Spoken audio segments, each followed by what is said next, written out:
Assalamualaikum dan salam sejahtera. Utama TVS 12 Januari 2021, saya Karizari Afindi. Dan saya Zuziza Awang dan ini antara paparan utama TVS untuk malam ini. Kekal tenang dan beri kepercayaan serta sokongan sepenuhnya kepada kerajaan. Itu saranan Perdana Menteri Tan Sri Muhyiddin Yassin kepada rakyat sepanjang tempoh darurat dilaksanakan. Mudah-mudahan kita akan dapat melandaikan lekuk jangkitan COVID-19 dengan segera dan seterusnya mengurangkan tekanan ke atas sistem kesihatan negara kita yang sedang terbeban dengan peningkatan kes-kes positif COVID-19 saban hari. Beliau menyuruh setiap lapisan masyarakat supaya bersatu dan berganding bahu dalam menghadapi situasi yang amat sukar ini. Jelasnya pelaksanaan darurat ini adalah demi kesejahteraan rakyat dan keselamatan negara serta ekonomi Malaysia. Beliau turut memberi amaran tindakan tegas akan diambil terhadap individu yang cuba mengganggu-gugat usaha kerajaan mengurus pandemik COVID-19 supaya pengisytiharan proklamasi darurat dilaksanakan di seluruh negara sebagai langkah proaktif untuk membendung gejala wabak COVID-19. Terdahulu Yang di-Pertuan Agong Al-Sultan Abdullah Riayatuddin Al-Mustafa Billah Shah telah memberi perkenan supaya pengisytiharan proklamasi darurat dilaksanakan di seluruh negara sebagai langkah proaktif untuk membendung gejala wabak COVID-19. Seri Paduka Baginda turut memberi perkenan untuk tempoh pelaksanaan darurat ini sehingga 1 Ogos 2021 atau sehingga suatu tarikh yang lebih awal jika angka kes positif COVID-19 harian dapat dikawal dan diturunkan dengan berkesan. Pengisytiharan proklamasi darurat di seluruh negara sehingga 1 Ogos depan bukan satu bentuk rampasan kuasa tentera. Sebaliknya, ia adalah langkah proaktif untuk membendung gejala wabak COVID-19. Perdana Menteri Tan Sri Muhyiddin Yassin turut memberi jaminan bahawa tiada perintah bergurung akan dilaksanakan sepanjang tempoh darurat itu. Ingin saya tegaskan bahawa darurat yang diisytiharkan oleh Kebawah Duli Yang Maha Mulia Seri Paduka Baginda Yang di-Pertuan Agong bukanlah suatu bentuk rampasan kuasa tentera. Perintah berkurung juga tidak akan dilaksanakan. Jemaah Menteri dan Majlis Kerajaan Negeri akan terus berfungsi seperti biasa dalam tempoh darurat dilaksanakan. Saya memberi jaminan bahawa jentera pentadbiran dan perkhidmatan awam Kerajaan Persekutuan dan kerajaan-kerajaan negeri tidak akan terganggu dengan pengisytiharan darurat ini.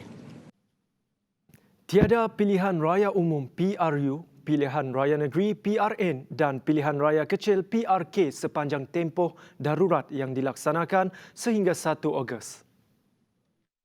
Menurut Perdana Menteri Tan Sri Muhyiddin Yassin, beliau tidak berniat untuk tidak mengadakan pilihan raya.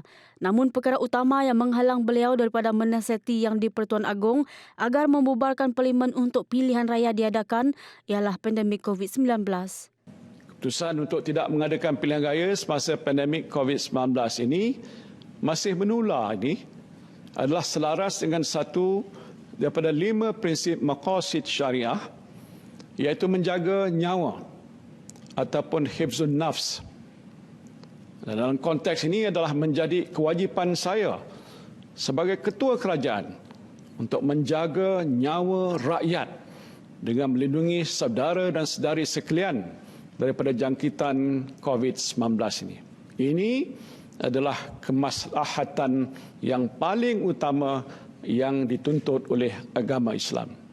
Bagaimanapun, Muhyiddin memberi komitmen tegas bahawa pilihan raya akan diadakan sebaik sahaja jawatan kuasa khas bebas memperakukan bahawa wabak COVID-19 telah reda atau pulih sepenuhnya dan pilihan raya selamat untuk diadakan. Baik, seterusnya aktiviti ekonomi negara akan terus berfungsi sepanjang tempoh darurat namun tertaluk kepada pematuhan prosedur operasi standard SOP dan penguatkuasaan Perintah Kawalan Pergerakan. Tegas Perdana Menteri Tan Sri Muhyiddin Yassin, kerajaan akan turut memastikan aktiviti ekonomi tidak terhenti agar rakyat dapat terus bekerja, manakala perniagaan, perdagangan dan industri mampu beroperasi seperti biasa. Kerajaan juga komited untuk memastikan amalan-amalan governance terbaik terus diamalkan sepanjang tempoh pelaksanaan darurat ini. Organisasi Kawal Selia Negara yang diiktiraf di peringkat antarabangsa iaitu Bank Negara Malaysia, Suruhanjaya Security serta Bursa Malaysia akan terus memainkan peranan mereka sebagai pemangkin, pengawal selia dan pemudah cara syarikat dan pasaran. Perdana Menteri juga menjelaskan kepada pihak berkepentingan bahawa Malaysia masih terbuka untuk perniagaan dalam menghadapi masa yang mencabar ini. In facing these challenging times, this period of emergency will give us much needed calm and stability, as well as enable us to focus on economic recovery and regeneration. We remain committed to good governance in these times, and we have a robust and dynamic regulatory ecosystem. Pengisytiharan proklamasi darurat sehingga 1 Ogos depan tidak akan memberi kesan ketara kepada situasi semasa dalam negara. Beberapa pensyarah universiti tempatan yang dihubungi TVS berkata ini termasuk perkembangan politik di negeri ini. Penganalisis politik Profesor Dr. Awang Azman Awang Pawi berkata, kesan darurat terhadap pemerintahan Kerajaan Sarawak tidak menyaksikan sebarang perubahan. Meskipun pilihan raya negeri ditunda, kedudukan kerajaan pemimpin gabungan Parti Sarawak GPS jelasnya masih dalam keadaan stabil. Sebab itu saya katakan penangguhan pilihan raya negeri Sarawak yang ke-12 tidak akan menyaksikan sebarang perubahan drastik dari aspek kawalan kerajaan negeri kerana pada dasarnya GPS masih lagi memegang kuasa sebagai kerajaan interim. Ini kerana GPS merupakan pemerintah terkini ataupun merupakan the government of the day. Sementara itu, pensyarah kanan Fakulti Sains Sosial UNIMAS, Profesor Dr. Arnold Puyok berkata, masyarakat tidak perlu khawatir kerana darurat yang diumumkan Perdana Menteri bukan seperti darurat di negara-negara yang mengalami masalah peperangan. Rakyat perlu tahu maksud darurat di sini adalah kuasa akan diberikan kepada Badan Eksekutif, iaitu Perdana Menteri, untuk melaksanakan apa-apa polisi, apa-apa undang-undang yang dipikirkan perlu. Secara umum, rakyat tidak perlu khawatirlah tentang restriksian darurat ini. Bagi pensyarah kanan Universiti Teknologi Swinburne Sarawak, Dr. Fung Chon Yuan, langkah kerajaan untuk meneruskan aktiviti ekonomi negara adalah tepat. Jadi jika kesemua ekonomi ini disekat lagi, kita perlu pakej stimulasi yang lebih banyak lagi. So I think it's quite rational. Baik, kita beralih ke perkembangan COVID-19. Malaysia merekodkan kes harian tertinggi dengan mencatatkan sebanyak 3,309 kes pada Selasa. Pertambahan jumlah itu menjadikan jumlah keseluruhan kes sebanyak 141,533. Daripada kes baru itu, sebanyak 3,303 adalah penularan tempatan, manakala 6 kes pula ada penularan luar negara.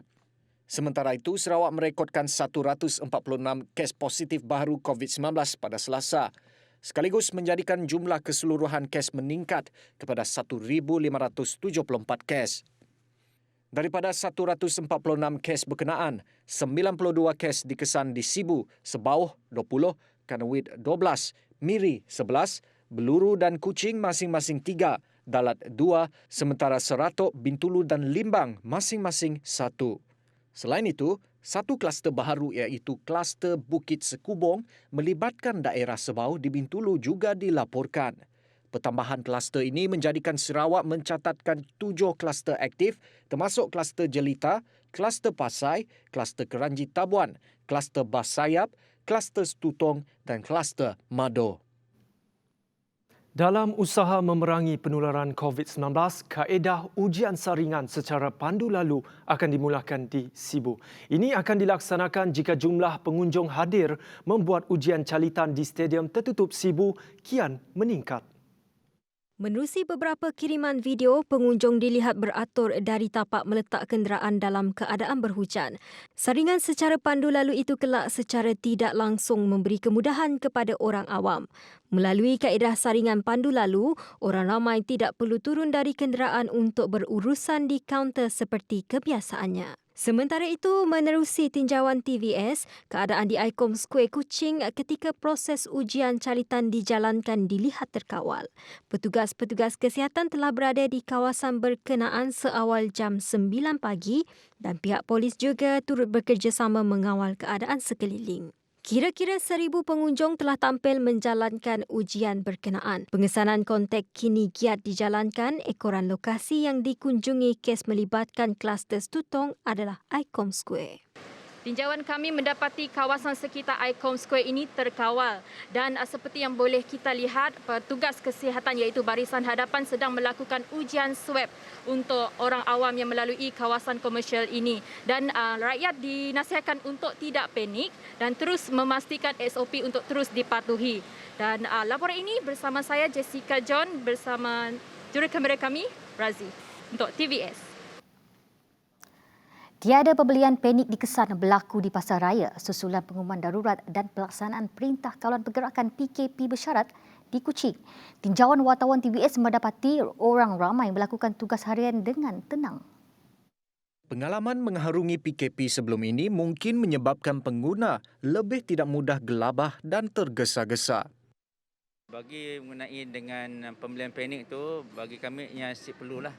Sebab walaupun diumumkan sebagai PKPP tapi masih dibenarkan lagi untuk setiap ahli keluarga wakil untuk keluar membeli barang, dan jaminan kerajaan mengatakan bahawa barangan keperluan insya-Allah cukup untuk sepanjang tempoh PKPP ni. Jadi tak perlulah kita untuk membuat belian panic buyer. Kuching tu memang walaupun dikira esok merah, pada mati zon merah. Si perlu tu buru-buru tu panik nak beli barang sebab orang dah naik faham tak? Berbeli prepare awal sebelum esok kan. Jadi kita perlu patuhi SOP je untuk menjaga jarak masing-masing lah, jaga SOP. Untuk sama ratus kami pernah beli barang banyak-banyak lah sebab kami beli untuk keperluan game pun je. Yang macam jenis barang makan macam yang paling penting lah untuk kami. Situasi sama berlaku di Pusat Kecergasan dan Gym. Pengusaha gym telah mula mengaktifkan prosedur operasi standard yang diperkenalkan pada PKP yang lalu. Antara SOP yang telah dikuatkuasakan ialah dengan menyediakan kit disinfeksi kepada setiap pengguna sebelum memulakan senaman. Pihak gym juga melakukan sanitasi setiap hari dan disinfeksi menggunakan cahaya UVC. Okay, tindakan yang kami orang immediate buatlah is kami orang directly buat fogging last night, and then kami orang print out the list untuk customer yang keluar masuk lah untuk lewat. Then kami orang ada buat phone call untuk semua customer yang masuk lah untuk verification semua. Then setiap hari pun kami orang ada buat sanitize, so regular sanitize every day. Dan kami orang ada UVC light juga untuk disinfektan setiap hari pukul 3 sampai 4 pagi. So pada masa saya member dibenarkan masuk lah masa UVC light yang tengah dipasang. So far belum ada perancangan untuk penutupan, belum ada notis yang diterima, tapi kami orang hadkan penggunaan facilities, kemudahan dekat dalam gym lah, seperti water dispenser, fitting room dengan bench yang ada dalam fitting room kami orang tak benarkan member untuk pakai. So nya aja saya boleh pakai barang-barang equipment dalam gym saya. Bagi pengguna gym pula disarankan untuk menggunakan pelitup muka ketika melakukan senaman dan telah dikurangkan kapasiti ketika masuk dalam sesuatu masa untuk menjaga penjarakan sosial di dalam gym serta senang dikawal. Sesi persekolahan 2021 akan tetap bermula pada 20 Januari ini. Walaupun Perintah Kawalan Pergerakan PKP, Perintah Kawalan Pergerakan Bersyarat PKPB dan Perintah Kawalan Pergerakan Pemulihan PKPP dilaksanakan. Menurut Menteri Kanan Pendidikan Dr. Muhammad Razzi Majidin, kebenaran ini hanya melibatkan murid menduduki Sijil Pelajaran Malaysia SPM, Sijil Vokasional Malaysia SVM, Sijil Kemahiran Malaysia SKM, Sijil Tinggi Persekolahan Malaysia STPM, Sijil Tinggi Agama Malaysia STAM, Diploma Vokasional Malaysia DVM dan Peperiksaan Antarabangsa. Bagi murid sekolah berasrama penuh dan asrama sekolah harian yang akan menduduki peperiksaan, jelas Razzi dibenarkan pulang ke asrama mulai 16 Januari ini. Kementerian Kesihatan KKM menetapkan pesakit COVID-19 tahap 1 dan 2 menjalani rawatan serta kuarantin di rumah berkuat kuasa 1 Januari lepas. Namun ia harus dengan pemantauan ketat oleh petugas kesihatan. Menteri Kesihatan Datuk Seri Dr. Adam Baba berkata, pasukan khas telah diwujudkan di peringkat Pusat Kesiapsiagaan dan Tindak Cepat Krisis CPRC untuk peringkat negeri dan daerah bagi memantau pesakit yang dirawat di rumah. Bagaimanapun katanya, pesakit yang bergejala akan dirawat di hospital serta menjalani proses pemantauan seperti biasa. Pesakit tahap 1 dan 2 diberikan tempoh selama 10 hari untuk berada di rumah sebelum perlu menjalani ujian saringan pada hari terakhir. Pihaknya akan menilai keluasan rumah serta bilangan isi rumah yang ada sebelum membenarkan pesakit COVID-19 tahap 1 dan 2 terbabit menjalani rawatan di rumah masing-masing. Semua kerja pembinaan di 6 negeri yang terlibat dengan pelaksanaan Perintah Kawalan Pergerakan PKP perlu dihentikan sepanjang tempoh PKP. Ini bagi mengawal penularan wabak COVID-19 dalam sektor pembinaan. Menurut Menteri Kanan Kerja Raya Datuk Seri Fadila Yusof, bagaimanapun terdapat pengecualian diberikan ke atas kerja-kerja pembinaan tertentu yang dikategorikan dalam senarai perkhidmatan perlu bagi memastikan kelangsungan sektor berkenaan. Bagi memastikan tiada penularan wabak COVID-19 dari tapak bina ke komuniti setempat, kawalan pergerakan keluar masuk pekerja binaan ke tapak pembinaan dan penginapan pekerja juga perlu diambil berat. Semua pekerja binaan juga tidak dibenarkan berpindah dari satu tapak bina ke satu tapak bina yang lain sepanjang tempoh PKP. Seterusnya, Pertubuhan Kesihatan Dunia WHO kini sedang berusaha untuk mempercepatkan pelaksanaan vaksin melalui kemudahan COVAX. Usaha ini adalah bagi mendapatkannya untuk negara-negara Advanced Market Commitment berpendapatan rendah dan menengah 92 negara di Afrika, Amerika dan Asia. Sehubungan itu, penasihat kanan WHO Dr. Bruce Aylward berkata, WHO berharap ia dapat dilakukan pada Februari. Bagaimanapun, pihaknya memerlukan kerjasama pengeluar vaksin untuk mengutamakannya. WHO memerlukan kerjasama pembekal utama untuk memastikan data yang diperlukan dan vaksin ini dapat memenuhi semua kriteria keberkesanan, keselamatan dan kualiti. Setakat ini, lebih 40 negara telah memulakan vaksinasi COVID-19 di mana kebanyakannya adalah negara berpendapatan tinggi atau berpendapatan sederhana. Dalam pada itu, beliau juga berharap semua pihak memastikan vaksinasi COVID-19 terhadap pekerja kesihatan dan golongan berisiko tinggi di semua negara dapat dimulakan. Utama TVS memaparkan berita-berita yang sahih dan tepat. Baik, seterusnya operasi mencari dan menyelamat SAR dijalankan bagi mencari seorang lelaki Azian Azhar dilaporkan hilang dikuatiri diserang buaya. Ketua Balai Bomba dan Penyelamat Kota Semarahan AB Hirwandi Sarbini berkata, kejadian berlaku ketika mangsa bersama bapanya pergi menangkap ikan dan udang di Sungai Tuang, Kota Semarahan. Operasi SAR tersebut disertai 3 agensi utama iaitu Bomba, Angkatan Pertahanan Awam Malaysia APM dan Polis Diraja Malaysia PDRM dengan kekuatan anggota seramai 29 orang. Operasi turut dibantu oleh orang kampung. Namun hanya bot bersesuaian dan menepati aspek keselamatan dibenarkan untuk menyertai operasi. Kita menetapkan hanya bot-bot yang bersesuaian bagi operasi dan penyelamatan. Okey, di mana kita sedia maklum buaya di Sungai Merane, di Kampung Merane ini amat agresif lah.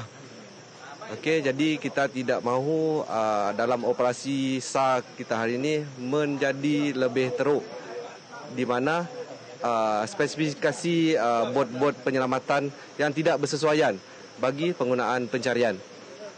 Okey, diharap hari ini adalah SAR yang pertama, diharap operasi kita berjalan dengan lancar. Sementara itu, bapa mangsa Azhar Razali memberitahu objek terakhir yang dilihat setelah beberapa minit menunggu di tempat kejadian hanyalah lampu suluh yang digunakan mangsa ketika menarik pukat. Masih nunggu juga lah. Mungkinnya ada timbul ke ada apa ke ini katanya. Tapi langsung saya dah lah. Cuma dalam kurang lebih dalam masa 1 minit lampu suluh yang dipakainya yang terletak di palaknya timbul. Dalam pada itu, Ahli Dewan Undangan Negeri Muara Tuang, Datuk Idris Buang menasihati orang kampung untuk tidak turun ke sungai buat masa ini kerana dikhawatiri insiden yang sama berulang. Jadi kita merayulah pada semua penduduk di sekitar Muara Tuang, sungai, apa nama batang sungai tu? Sungai Tuang dan lain-lain tu, batang semarahan, janganlah pergi mengambil ikan ataupun udang masa kini. Sebab masa ini saya ingat Tenggujuh juga memang buaya sebab segi habitatnya memang ganas. Pasukan Gerakan UMNO PJA membekas seorang lelaki warga Indonesia yang disyaki dalang utama dalam sindiket perdagangan manusia.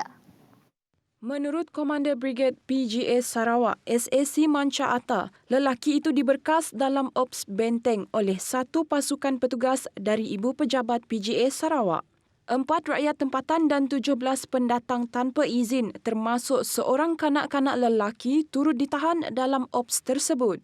Terdahulu, pasukan petugas mendapat maklumat berhubung pergerakan 3 kenderaan dari biawak berdekatan sempadan Malaysia-Indonesia di daerah Lundu menuju ke sebuah hotel di Batu 3 yang dipercayai menjadi transit untuk menghantar pendatang asing tersebut ke Sibu, Tatau dan Bintulu.